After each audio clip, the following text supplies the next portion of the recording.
সর্বপ্রথম সৌভাগ্যবান থাকছে ইয়ামা গ্রুপ অফ কোম্পানির 155 CC FZS version 3 motor cycle number 18।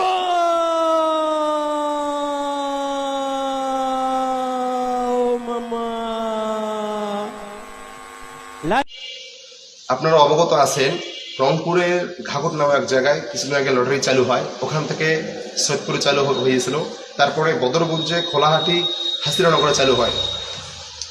তো এই বিষয়ে অনেক ওলামা কেরামরা কথা বলেছেন, বদরগঞ্জে অনেক আসাদে কেরামরা কথা বলেছেন। এই বিষয়ে কোনো প্রশাসন কোনো ভ্রুক্ষেপ করেননি। তো এই বিষয়ে আল্লাহ তাআলা কোরআনের মধ্যে কি বলেছেন? আল্লাহ তাআলা কোরআনের মধ্যে বলেন, বিসমিল্লাহির রহমানির রহিম, يا أيها الذين آمنوا إنما الخمر والميسر والأنصاب والأزلام رجس من عمل الشيطان فاجتنبوه لعلكم تفلحون إنما يريد الشيطان أن يوقع بينكم العداوة والبغضاء في الخمر والميسر ويصدكم عن ذكر الله وعن الصلاة فهل أنتم منتهون। অর্থাৎ হে ইমানদারগণ, মদ, জুয়া ও মূর্তি দেবী এবং ভাগ্য নির্ণয় সমূহ শয়তানের অপবিত্র কাজ, সুতরাং তা থেকে তোমরা বেঁচে থাকো যাতে তোমরা সফল হতে পারো। শয়তান তো কেবলমাত্র চায় তোমাদের মধ্যে মদ জুয়ার মাধ্যমে বিদ্বেষ, শত্রুতা তৈরি করতে এবং আল্লাহ তাআলার স্মরণ থেকে এবং নামাজ থেকে বিরত রাখতে। এখানে মাইসির শব্দটি এসেছে। আরবিতে মাইসির বলতে বোঝায় যে কোনো ভাগ্য নির্ভর খেলা, লটারি, জুয়া, যা ভাগ্যের উপর নির্ভর করে, পরিস্থিতির উপর নয়।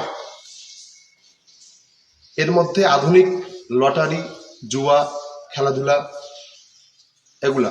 তো এই আয়াত অনুযায়ী আমরা বুঝতে পারলাম এখানে লটারি বা জুয়া সরাসরি হারাম।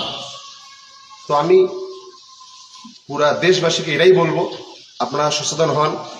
আমরা যদি সচেতন না হই, আমাদের প্রজন্ম বড় বিপদগামী হতে যাচ্ছে, বিপদে পড়তে পারে।